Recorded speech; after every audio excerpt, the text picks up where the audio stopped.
Hello students, आज हम economics की तैयारी करते हैं नए सिरे के साथ। हमने कॉन्सेप्ट लिया है हमारा कॉन्सेप्ट ऑफ कॉस्ट, यानी लागत की धारणाएं।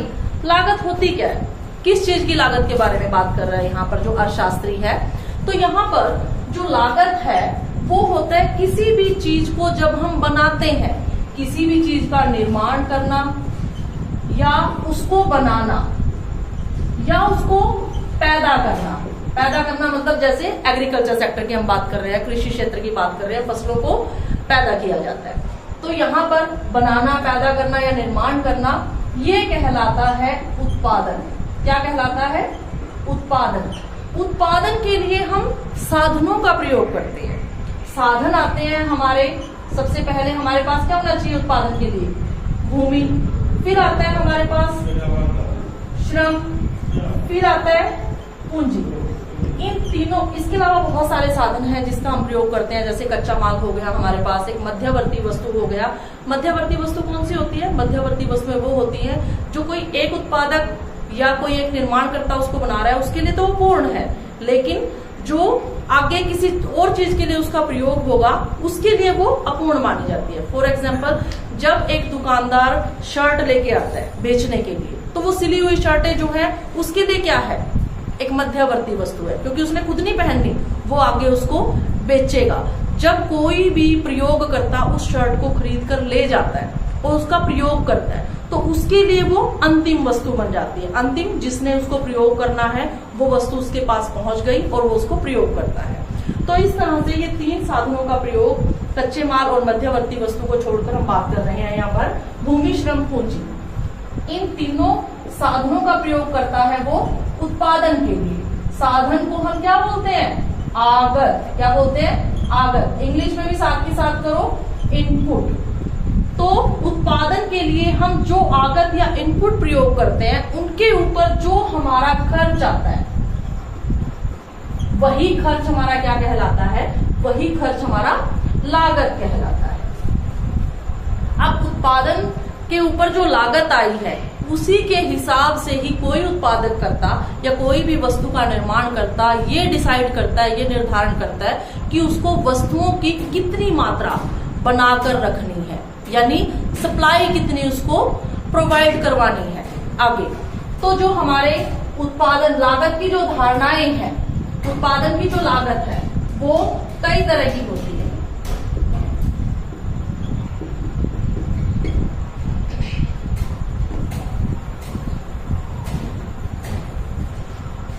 उसको 5 भागों में काउंट किया जाता है।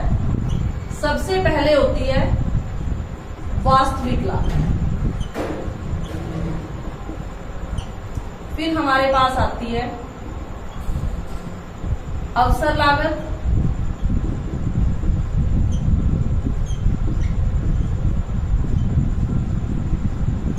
स्पष्ट लागत,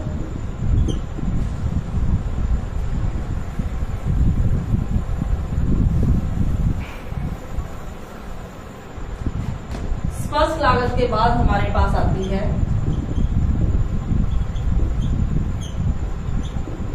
निहित लागतें,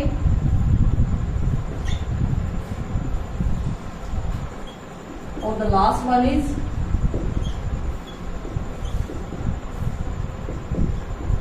मौद्रिक लागत। इन लागतों को हम 5 अलग अलग भागों में डिवाइड कर देते हैं, बांट देते हैं। अब पहली जो लागत आती है वो होती है हमारी वास्तविक लागत। आप लोगों को क्या लगता है, जब किसी चीज को बनाया जाता है या उसका निर्माण किया जाता है तो क्या सिर्फ उसके ऊपर पैसा खर्च होता है? क्या उसकी वजह से हमें अपने शरीर को कष्ट नहीं देना पड़ता?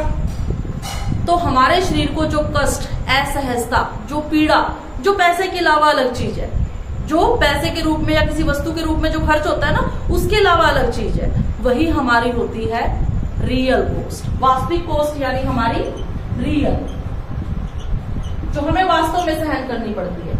किसी वस्तु का उत्पादन करते हुए किसी भी उत्पादक को जो कष्ट, पीड़ा, असहजता, वो उन सब चीजों का जो महसूस होना क्या कहलाता है? वास्तविक लागत। फिर हमारे पास आती है अवसर लागत। अवसर लागत का मतलब क्या होता है? बच्चों को बड़ी कंफ्यूजन होती है, तो इसको बड़े ही आसान शब्दों में हम करेंगे। अवसर का मतलब क्या होता है? Opportunity cost. लागत, कोस्ट, अवसर, अपॉर्चुनिटी। अपॉर्चुनिटी क्या होता है? मौका, कोई भी मौका जो हमें मिलता है। अब ये अवसर लागत को हम इसमें कैसे काउंट करेंगे? कोई भी एक बेरोजगार व्यक्ति है, मान लो मैं बेरोजगार हूं, तो मैंने क्या किया, 2 कंपनी में अपने रेज्यूम को दे दिया, 2 कंपनी में अप्लाई कर दिया जॉब के लिए। एक कंपनी ए है, दूसरी कंपनी बी है, दोनों जगह मैंने इंटरव्यू दे दिया। अब ए कंपनी में मेरी सिलेक्शन हो गई, बड़ी खुशी हुई भाई। उन्होंने मुझे ऑफर किए 10,000 रुपए। कितने ऑफर किए?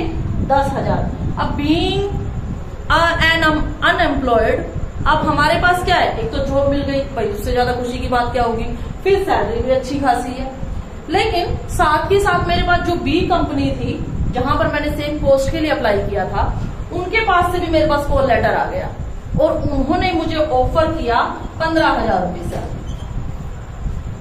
भाई पैसे के लिए ही काम करते हैं, तो अगर ज्यादा पैसा मिलता है तो कौन मना करेगा उसको। तो मेरे पास 2 ऑप्शन है, या तो मैं ए कंपनी में ज्वाइन करूं या तो मैं बी कंपनी में ज्वाइन करूं, सेम पोस्ट के लिए, सेम काम के लिए। तो मैं क्या करूंगी, मैं इसको चूज करती, मैंने इसका चयन कर दिया। तो अब दोनों नौकरियों पे तो मैं नहीं जा सकती ना, ऐसा तो नहीं है कि मैं दोनों पे काम कर लूं। अब मैं, अगर मेरा मन करे मैं तो कर सकती हूँ, अगर ऐसा नियम हो, लेकिन नियम है ही नहीं, आप एक टाइम में एक ही जॉब कर सकते हैं। तो मैंने इसको सिलेक्ट कर लिया, पर इसके लिए मुझे इसका त्याग करना पड़ा। जिस टाइम पे मैं बेरोजगार हूं, उस समय मेरे पास दोनों श्रेष्ठ विकल्प है। उस टाइम तो मुझे ये लग रहा था कि मुझे या तो ये नौकरी मिल जाए या तो ये मिल जाए, दोनों में से कोई मिल जाए, भगवान बस मुझे नौकरी दे दे, ऐसा ही सबके साथ होता है। तो मेरे पास दोनों ही अच्छे, श्रेष्ठ, बेहतर विकल्प थे, लेकिन 2 बेहतर विकल्पों में से मेरे पास ये सर्वश्रेष्ठ विकल्प है, सबसे बेहतर विकल्प है। तो इसके लिए, सर्वश्रेष्ठ विकल्प के लिए, उससे जो कम श्रेष्ठ था उसका त्याग करना, इसके लिए वो अवसर लागत कहलाता है। क्लियर है? अब दोबारा से फिर इसको एक बार करते हैं। आपके पास जब 2 श्रेष्ठ ऑप्शन होते हैं, 2 बेस्ट ऑप्शन है, दोनों में से एक बहुत अच्छा होता है, जो पहले वाले से ज्यादा अच्छा होता है, तो ज्यादा अच्छे के लिए आपको उससे कम अच्छे को छोड़ना पड़ता है। तो जो आपने छोड़ा है वो ज्यादा अच्छे के लिए अवसर लागत कहलाती है। उसके बाद हमारे पास आती है स्पष्ट लागतें। स्पष्ट लागतें नाम से ही क्लियर हो रहा है, बहुत क्लियर है, बहुत स्पष्ट है। ये वो लागतें हैं, ये वो खर्चे हैं जो हम किसी दूसरे को भुगतान करते हैं किसी भी रूप में। अब फॉर एग्जाम्पल मैं क्या करती हूँ, अब मैंने उत्पादन के 3 साधन बताए थे, कौन कौन से? एक थी हमारे पास भूमि, दूसरा था मेरे पास श्रम, और तीसरा मेरे पास क्या आया? पूंजी। अब भूमि के लिए हम क्या देते हैं? किराया, रेंट। क्या देते हैं? किराया, रेंट। श्रमिक को हम क्या देते हैं? मजदूरी, यानी वेजिस। फिर आती है हमारे पास पूंजी। पूंजी यानी कैपिटल। कैपिटल को हम क्या देते हैं? ब्याज। ब्याज मतलब रेट ऑफ इंटरेस्ट। तो स्पष्ट लागतें वो हैं जो हम उत्पादन के जो अलग अलग साधन हैं उनके लिए जो खर्च हम दूसरों को भुगतान करते हैं। उत्पादन के लिए मैंने किसी से भूमि किराए पर ले ली, तो मैं दूसरों को क्या भुगतान कर रही हूँ? किराया, रेंट। मैंने श्रमिक रखे, मजदूर रखे काम करने के लिए, उनको मैं क्या दे रही हूँ? मजदूरी दे रही हूँ। फिर आता है मैंने किसी से पूंजी ली थी, मैंने पैसे उधार लिए थे, तो ऐसे तो कोई देता नहीं, तो हमने क्या किया? उसको क्या दिया? ब्याज। जब हम वो लागतें या वो खर्चे जो हम दूसरों को भुगतान करते हैं वो हमारे कहलाती हैं स्पष्ट लागतें। फिर आती हैं हमारे पास निहित लागतें। निहित लागतें क्या होती हैं?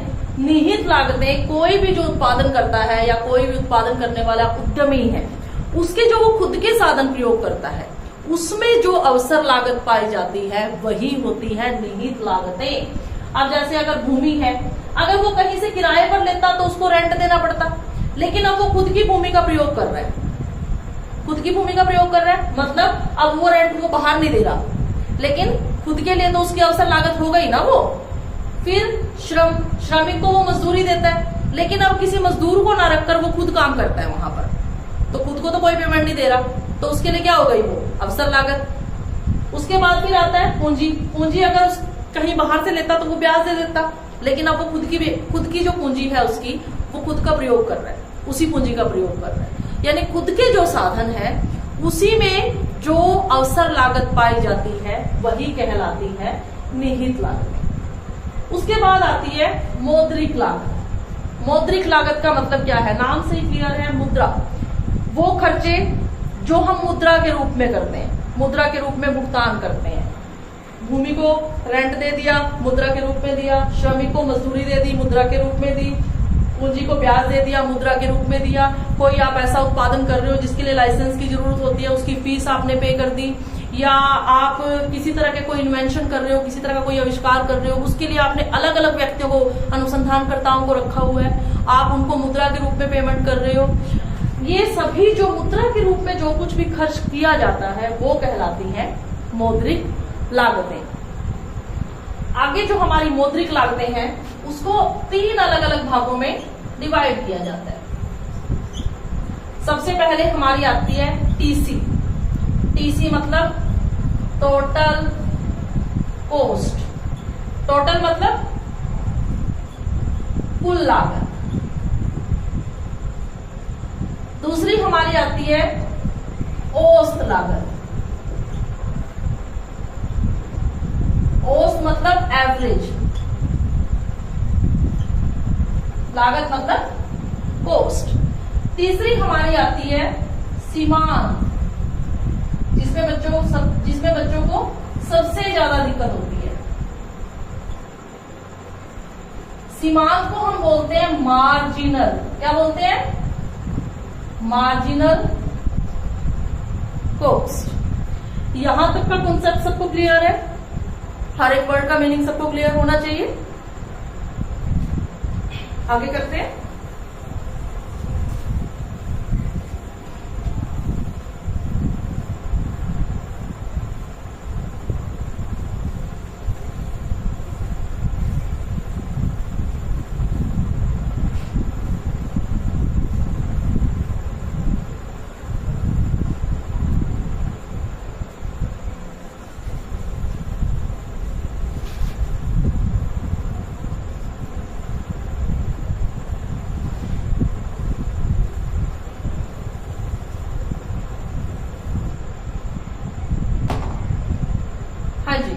अब था हमारा आगे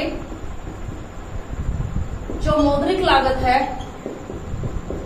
वो आगे 3 तरह की होती है, उसको 3 हिस्सों में डिवाइड किया जाता है। सबसे पहले हमारी थी टोटल कॉस्ट यानी कुल लागत, शॉर्ट फॉर्म में आता है ये टीसी। फिर आता है हमारा एवरेज कॉस्ट यानी औसत लागत यानी एसी, शॉर्ट फॉर्म में एसी। तीसरा हमारा आता है मार्जिनल कॉस्ट। मार्जिनल मतलब सीमांत लागत, शॉर्ट फॉर्म में एमसी। 3 लागतें हैं। सबसे पहले हम लेकर चलते हैं एवरेज कॉस्ट को। सिंगल सिंगल को करेंगे ताकि बड़ी आसानी हो हमें। बेटा जहां पर ये वर्ड आ जाए ना एवरेज, वहां पर मतलब होता है वो एक चीज की बात कर रहे हैं। मतलब हमें कोई एक वस्तु बनानी है, एक पेन बनाना है, एक डस्टर बनाना है, एक बुक बनानी है, एक जूता बनाना है, एक शर्ट बनानी है। जो भी चीज आप बना रहे हो उसकी एक इकाई की बात हम कर रहे हैं। तो हमें यहाँ पर एक वस्तु को बनाने में जो खर्च आता है उसको हम बोलते हैं एवरेज कॉस्ट। फॉर एग्जाम्पल मैं एक पेन बना रही हूँ, वो पेन जो मेरा बनता है वो मेरा बनता है 5 रुपीज का। तो यहाँ पर ये क्या आ गई? एसी आ गई। क्यों आई एसी? क्योंकि ये एक इकाई की बात कर रहा है, किसी एक वस्तु को बनाने में लगा है खर्च। तो जहां पर एक वस्तु की बात करें वहां पर क्या आ गया? Average cost. उसके बाद हमारे पास आता है टीसी। टीसी मतलब टोटल। अब एक पेन बनाया तो 5 रुपए। अब किसी निश्चित समय में हम जितनी इकाइयां बना रहे हैं, मुझे एक दिन में 100 पेन बनाने हैं, 100 पेन का खर्चा कितना आ गया? कितने के हिसाब से? 5 के हिसाब से। अब 100 गुना 5 तो आ गया 500 रुपए। अब ये क्या है? किसी निश्चित समय में हम जितनी इकाइयां बनाते हैं उसके ऊपर हमारा जो कुल खर्च होता है वो हमारा कहलाता है टोटल कॉस्ट। क्या कहलाएगा? Total cost. उसके बाद हमारे पास आता है मार्जिनल कॉस्ट। हमेशा एक बात याद रखनी है, जहां पर आप सीमांत वर्ड देखोगे, सीमांत वर्ड को देखते ही पहले आपने एक 3-4 शब्दों की एक छोटी सी लाइन लिखनी है। एक अतिरिक्त इकाई। जहां पर आप सीमांत वर्ड, अब यहां पर तो कॉस्ट है, आपके पास रेवेन्यू भी आएगा, बहुत सारे वर्ड आएंगे, तो वहां जहां पर भी आप एम देखो, सीमांत वर्ड देखो, वहां पर आपने लिखना है एक अतिरिक्त इकाई। अब आपने निश्चित समय में उत्पादित कर दी, बना दिए निश्चित इकाइयां, मतलब 100 पेन बना दिया आपने 500 रुपए में, इतने में ही आपको एक अतिरिक्त इकाई और बनानी है, कुछ एक्स्ट्रा यूनिट्स आपको और बनानी है उसी वस्तु की। अब मैं एक की बात कर रही हूं यहां पर, तो मैंने क्या किया, 101 पेन बना दिए। अब 101 पेन का मूल्य कितना हो गया, 101 गुना 5 कितना हो गया, 505 हो गए। तो किसी वस्तु की एक अतिरिक्त इकाई का उत्पादन करते हुए कुल लागत में जो अंतर आया है, कुल लागत कितनी थी 500, कितने का अंतर आ गया, 5 का चेंजेस आ गया, इतने का आया ना। तो ये क्या हुआ, ये हमारी एमसी, ये हमारी सीमांत लागत। दोबारा से फिर इसको ध्यान से देखो, किसी वस्तु की एक अतिरिक्त इकाई का उत्पादन करने के लिए कुल लागत में जो अंतर आता है वो सीमांत लागत कहलाती है। दोबारा से फिर मैं इसको एक बार रिपीट कर रही हूँ। एवरेज कॉस्ट का मतलब क्या होता है, किसी वस्तु की एक इकाई में जो भी खर्च आता है, यहाँ 5 लिखा है, 100 आ जाए, 200 आ जाए, 400 आ जाए, आपने किसी वस्तु की एक इकाई को बनाना है, तो वो आपके पास आ गई एवरेज कॉस्ट। निश्चित समय में आपने जितनी इकाइयां बनानी है उन सबका खर्च जोड़ दो, वो हमारी आ गई टोटल कॉस्ट। फिर आपने एक और अतिरिक्त इकाई बनानी है, एक अतिरिक्त इकाई को आप और बनाओगे तो कुल जो लागत थी आपकी, उसमें जो अंतर आ गया वो आपकी आ गई एमसी, सीमांत लागत। क्लियर है यहां तक सभी बच्चों को? आगे करते हैं इस टॉपिक को।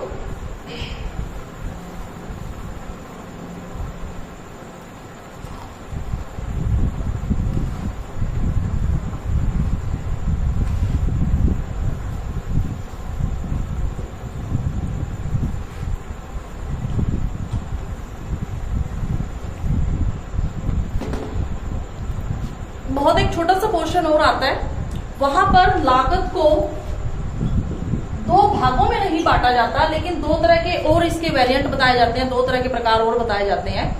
सबसे पहले आती है हमारी फिक्स्ड कॉस्ट, दूसरी हमारी आती है वेरिएबल कॉस्ट। फिक्स्ड कॉस्ट नाम से ही पता लग रहा है फिक्स है, मतलब जो बंधी है, बंधी लागतें। वेरिएबल मतलब परिवर्तनशील, जो बदलती रहती है।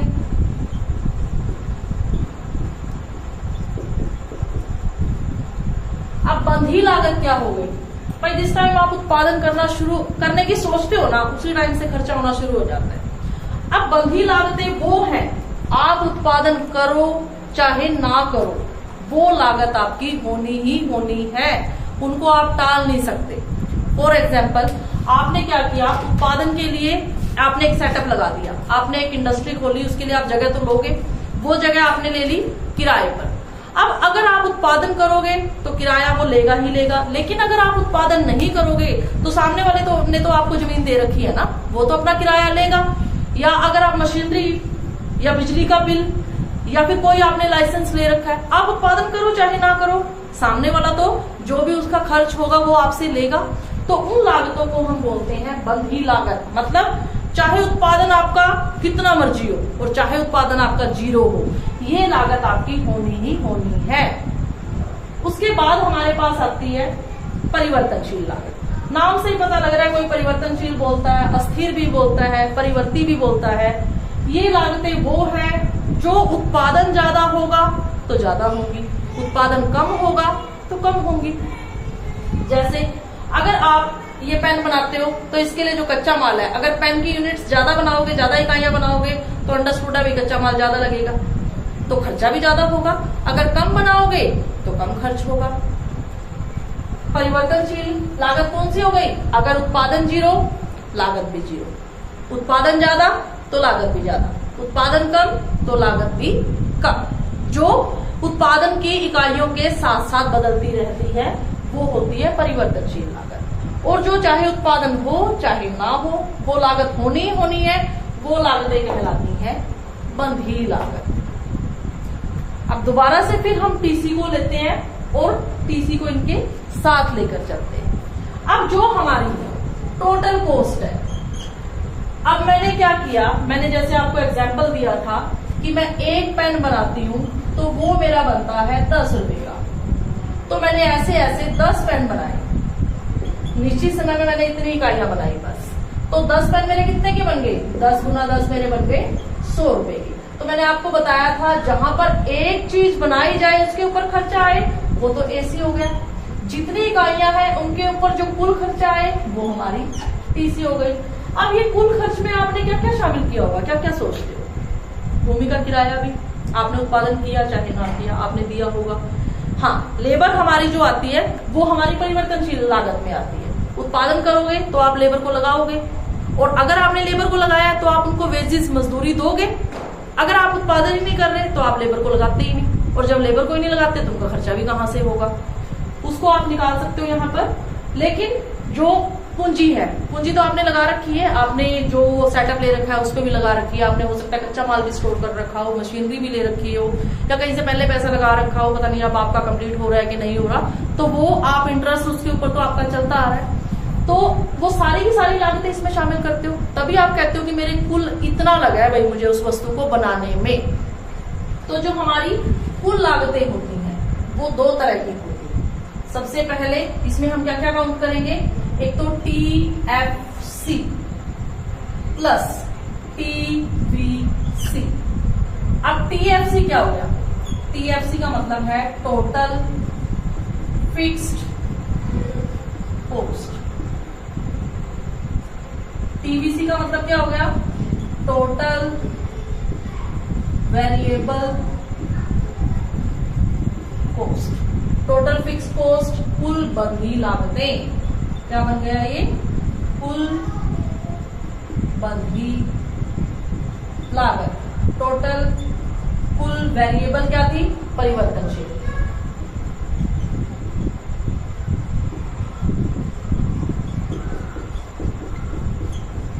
तो इन दोनों को जोड़ने से क्या बनता है? TC। यहां तक क्लियर है सबको अच्छे से? चलो आगे करें।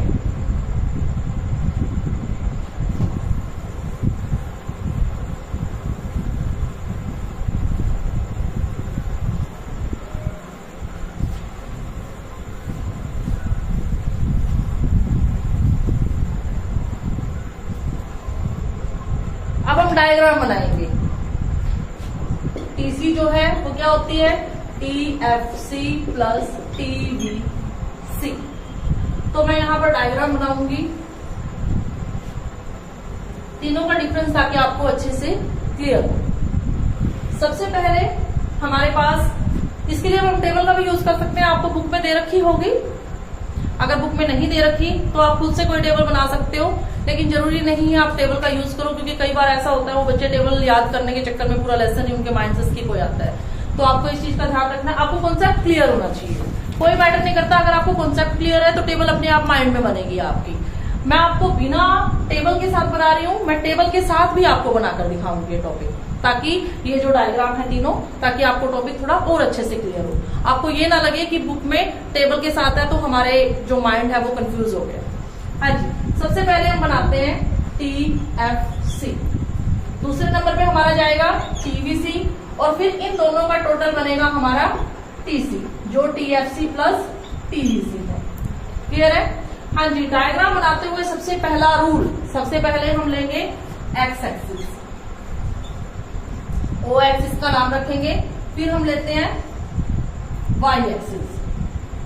क्लियर है यहां तक? हम बात कर रहे हैं यहां पर, और तो सारी चीजें छोड़ दो, हमारा जो कॉन्सेप्ट था वो था यहां पर लागत। लागत क्या? किसकी? उत्पादन की। उत्पादन क्या? आउटपुट। इनपुट को यानी जो साधन है उनको किस में बदलना? आउटपुट में बदलना। वही तो होता है। तो जो हमारी लागत है वो है हमारी आउटपुट की, उत्पादन की। कई बच्चे इसको हिंदी में यहाँ लिखते हैं, तो आप हिंदी में भी लिख सकते हो, लेकिन कोशिश करो जो वर्ड है वो मैं साथ ही साथ आपको हिंदी में भी लिखवा रही हूँ और इंग्लिश में भी। तो आप दोनों तरह के वर्ड्स को करो, क्योंकि जब आप हायर क्लासों में जाओगे तो वहां पर आप इंग्लिश में थोड़ा ज्यादा अच्छे से कॉन्सेप्ट क्लियर हो जाता है। स्टार्टिंग में क्योंकि हिंदी मीडियम के बच्चे हैं, थोड़ा उनको दिक्कत रहेगी, पर मैं साथ ही साथ एक एक वर्ड को हिंदी में सिंगल वर्ड को भी करवा रही हूँ। अगर आप स्टार्टिंग से उसकी प्रैक्टिस करोगे, शुरुआत में थोड़ा 2-4 दिन आपको थोड़ा मुश्किल लगेगा, लेकिन साथ ही साथ वो धीरे धीरे क्लियर हो जाएगा। आपकी इंग्लिश भी मजबूत होगी उससे। ये वर्ड जो है आपके बेसिक वर्ड है, कोई ऐसा नहीं है कि बहुत हाई फाई वर्ड है, तो बहुत इजीली आपको याद हो जाएंगे। हाँ जी, सबसे पहले हमने क्या किया? एक्स एक्सिस लिया, उसके बाद हमने वाई एक्सिस लिया। पहला नियम एक्स एक्सिस और वाई एक्सिस लो। दूसरा नियम उसका नाम लिखो। कई बच्चे क्या करते हैं, पूरा डायग्राम बना देते हैं, नाम वो लिखते नहीं है। बाद में जब पूरा डायग्राम कंप्लीट हो गया उसके बाद वो नाम लिखते हैं तो कहीं का कहीं लिख देते हैं, तो पूरा डायग्राम गलत हो जाता है। हाँ जी, उत्पादन, तो इसको इंग्लिश में हम क्या लिखेंगे? आउटपुट। तो आपने एक्स एक्सिस का नाम क्या लिखना है? आउटपुट लिखना है। उत्पादन आप कोशिश करो ना ही लिखो। उसके बाद हम लिखेंगे वाई एक्सिस। जो चीज हम बना रहे हैं ना, जिस चीज की हम बात कर रहे हैं, वैसे जो चीज अंदर बनती है वो दोनों के कॉम्बिनेशन से बनती है। पर इसको याद करने का एक तरीका ये हो जाता है, बच्चे ना एक्स एक्सिस और वाई एक्सिस पे लेना ही भूल जाते हैं कि हमने लेना क्या है। तो जो चीज की वो बात कर रहा है वो हमेशा वाई एक्सिस पर लेते हैं, TFC। और जो चीज हमने यहाँ पर लिखी है, वाई एक्सिस पे लिखी है, वही चीज हम क्या करेंगे? वही चीज हम अंदर बनाएंगे। वही चीज हमारी यहाँ पर बनेगी। जो हमारे यहाँ पर बनेगी उसका नाम वही होगा जो हमने वाई एक्सिस पे लिया है। क्लियर है? अब हम बना रहे हैं TFC, बंधी लागत। अभी बताया, उत्पादन अगर 0 है ये फिर भी होनी है, उत्पादन अगर ज्यादा है तो भी होनी है। अगर कोई चीज वाई एक्सिस पर है, वो स्थिर है, तो वो हमेशा एक्स एक्सिस के समानांतर बनेगी। कोई चीज समानांतर कब होती है? जो उसके पैरेलल चलती है, उससे कभी नहीं मिलती, चाहे पूरे वर्ड का चक्कर कटवा दो उसको। ठीक है? तो TFC कैसी है? स्थिर। क्यों? क्योंकि चाहे उत्पादन 0 है तब भी TFC इतनी होनी है। ये आप कम ज्यादा ले सकते हो, ऐसा नहीं है कि इतना लेना है। कई बच्चे क्या करते हैं, माप लेते हैं, तो मापने की जरूरत नहीं है। ये आप कहीं भी ले सकते हो, यहाँ भी ले सकते हो, यहाँ भी ले सकते हो, यहाँ भी ले सकते हो। पर इसको लेना किसके समानांतर है? एक्स एक्सिस के समानांतर, ये याद रखना। अब इसको सीधी लाइन क्यों लिया है? क्योंकि ये स्थिर है। जो चीज स्थिर होती है वो सीधी चलती है। हाँ जी, उसके बाद हमारे पास आता है, जब मेरा उत्पादन 0 था तो भी मेरी लागत इतनी थी, उत्पादन मैंने यहाँ तक कर दिया तो भी मेरी लागत। भाई जो मैंने मान लो ये कमरा किराए पर लिया है मैंने, इसका किराया मैं 2000 रुपए देती हूँ उत्पादन करने के लिए। अगर मैं 100 पेन बना रही हूँ तो कोई मालिक ये थोड़ी कहेगा भाई तूने तो 100 पेन बना लिए, चल ऐसे कर 5000 किराया दे दे अब की बार। और फिर अगली बार क्या हुआ, मैंने पेन ही नहीं बनाई, तो मालिक कहेगा चल भाई तूने नहीं बनाया तो तू मुझे किराया ही मत दे। ऐसा होता है कभी? नहीं होता। वो तो 2000 रुपए महीने के लेगा ही लेगा। तो चाहे उत्पादन इतना है तो भी इतनी होगी बंधी लागतें, चाहे उत्पादन इतना है तो भी इतनी होगी, चाहे उत्पादन इतना है तो भी इतनी होगी। कितना मर्जी उत्पादन हो, चाहे 0 है तो भी बंधी लागतें यहाँ तक होगी। इसका नाम आप भी रख सकते हो, जो आपका मन करे नाम रख सकते हो। क्लियर है यहाँ तक? हाँ जी, अब बनाते हैं TBC। Same rule. डायग्राम बनाते हुए एक आपको ये भी ध्यान रखना, कई बच्चे क्या करेंगे, लाइन को ऐसे ऐसे ऐसे लेते जाएंगे, वो कट वाली लाइन लेते हैं। बेटा इस चीज से बचना है आपको, क्योंकि डबलिंग के आपके मार्क्स कटते हैं। अगर डायग्राम में कोई डबलिंग नहीं है, लाइन थोड़ी टेढ़ी भी लग गई तो कोई दिक्कत नहीं है। और कोशिश करो अपने हैंड को फ्री हैंड बनाओ। फ्री हैंड का मतलब शुरुआत से ही आप अपना पेन या पेंसिल जो भी यूज करते हो, पर स्केल, इरेजर, इन सब चीजों का यूज मत करो, क्योंकि पेपर थोड़ा लेंथी हो जाता है और बच्चे उनको उठाने के चक्कर में पूरा डायग्राम ही गलत कर देते हैं। तो अगर हाथ से आप बनाओगे, थोड़ी बहुत अगर टेढ़ी लाइन लग गई कोई दिक्कत वाली बात नहीं है। डबलिंग मत करो और बहुत टेढ़ी भी मत करना, ये भी बात याद रखनी है आपको। दोबारा से भी हम एक्स एक्सिस लेते हैं, वाई एक्सिस लेते हैं। एक्स एक्सिस पे क्या नाम लेना है? आउटपुट, क्योंकि बात कर रहे हैं लागत। लागत किसकी? साधनों की। साधनों के साथ क्या करना है? उत्पादन करना है। आउटपुट ले लिया। और वाई एक्सिस पर हम क्या लेते हैं? वाई एक्सिस पर जो हमें बनाना है, TBC। हाँ जी, TBC थी क्या? टोटल वेरिएबल कॉस्ट, कुल परिवर्तनशील लागत। उत्पादन 0 तो लागत भी 0, तो यहां से स्टार्ट होगी। इसको यहां से क्यों नहीं स्टार्ट किया? इसको यहाँ से इसलिए स्टार्ट नहीं किया क्योंकि चाहे उत्पादन भी 0 हो, ये तो उतनी होनी ही होनी है भाई, बंधी हुई है ये तो हमारे साथ। अब ये क्या है, अगर उत्पादन 0 तो ये भी 0, अगर उत्पादन बढ़ता है तो ये भी बढ़ जाएगी, अगर उत्पादन कम होता है तो ये भी कम होगी। इसी वजह से जो चीज घटती बढ़ती है ना, वो चीज थोड़ी सी हमारी टेढ़ी मेढ़ी जाती है। क्लियर है ना ये चीज? अब क्योंकि वो तो सीधी थी, स्थिर थी, इसीलिए इस तरह से बन गई। अब ये क्या है, टेबल के साथ भी बनवाऊंगी, थोड़ा और अच्छे से होगा आपको क्लियर। हाँ जी, ये क्या बन गई, टीवीसी। अब ये सांप की तरह क्यों बन गई, क्योंकि जब उत्पादन हमारा 0 था तो ये 0 थी, फिर मैंने उत्पादन इतना कर दिया तो मेरी लागत कितनी थी, उत्पादन मेरा जब हो क्यों था तो ये लागत जो मेरी सी ही नाम दे देते हैं इसको, ओसी थी। फिर मैंने क्या किया, उत्पादन को थोड़ा और बढ़ा दिया, यहां तक बढ़ा दिया, बढ़ गया, इसको नाम हम क्यों बन देते हैं, तो मेरी लागत भी क्या हो गई, बढ़ गई, C1। फिर उसके बाद अगर मैं उत्पादन को और बढ़ा देती हूं तो भी मेरी लागत क्या होगी, बढ़ती जाएगी। अगर मैं उल्टा करती हूँ, उत्पादन पहले मेरा इतना था, Q2 था, तो मेरी लागत इतनी थी, उत्पादन को अगर मैं कम करती हूँ तो लागत भी कम हो रही है, और कम करती हूँ तो और कम हो रही है, और कम करती हूँ तो और, अगर 0 पे है तो 0 चली जाती है। क्लियर है? इसीलिए थोड़ा सा इस शेप की जाती है। उसके बाद आता है हमारे पास टीसी। नाम से ही क्लियर हो रहा है भाई, टीसी दो चीजों से मिलकर बनती है, ये दोनों चीजों को साथ साथ लेकर चलती है। पहले हमारा यहाँ पर एक्स एक्सिस पर हम क्या लिखेंगे, आउटपुट लिखेंगे, वाई एक्सिस पर हमारा क्या आ जाएगा, टीसी। अब तीनों चीजें बनानी है भाई, टीसी तो अकेला लिख नहीं सकते, तो जो चीजें हम बनाएंगे वो चीजें हम सारी वाई एक्सिस पर लिखेंगे, और जो हम वाई एक्सिस पर लिखेंगे वही हमारा आंसर बनेगा दोनों के कॉम्बिनेशन के साथ, पर नाम उसका वही रहेगा जो हमारा वाई एक्सिस पर है। ध्यान रखना, टीएफसी और टीवीसी दोनों डायग्राम को एक में ही बनाना है। सबसे पहले टीएफसी, हमें पता है बंधी लागत है, फिक्स है, बंधी हुई। टोटल वेरिएबल कॉस्ट हमें पता है 0 है तो 0 है, बढ़ती है तो बढ़ती है। ठीक है, अब इन दोनों के टोटल से हमारी क्या बनती है, टीसी बनती है। तो हमें टीसी उस जगह पर बनानी है जहां पर ये भी आपकी आ जाए और ये भी आपकी आ जाए। तो यहाँ पर ये जगह ऐसी है जिसमें आपकी टीएफसी भी आ रही है और आपकी टीवीसी भी आ रही है, तो अब उसमें ये वाली सीधी आ जाएगी तो अपने आप इंक्लूड है। अब ये जो है इसके समानांतर जाती हुई जाएगी वो टीसी। क्लियर है? अब ये इस तरह से क्यों बनी है, क्योंकि इसमें इसको भी इंक्लूड करना है और इसमें इसको भी इंक्लूड करना है, तो ये हमारी बन गई टीसी। अब टीसी कैसे बनी है, टीएफसी प्लस टीवीसी। आज के लिए हम टॉपिक को इतना ही करते हैं, नेक्स्ट जो पार्ट है वो आपका कल आ जाएगा। होप सो कि बच्चों को यहाँ तक बहुत अच्छे से क्लियर होगा।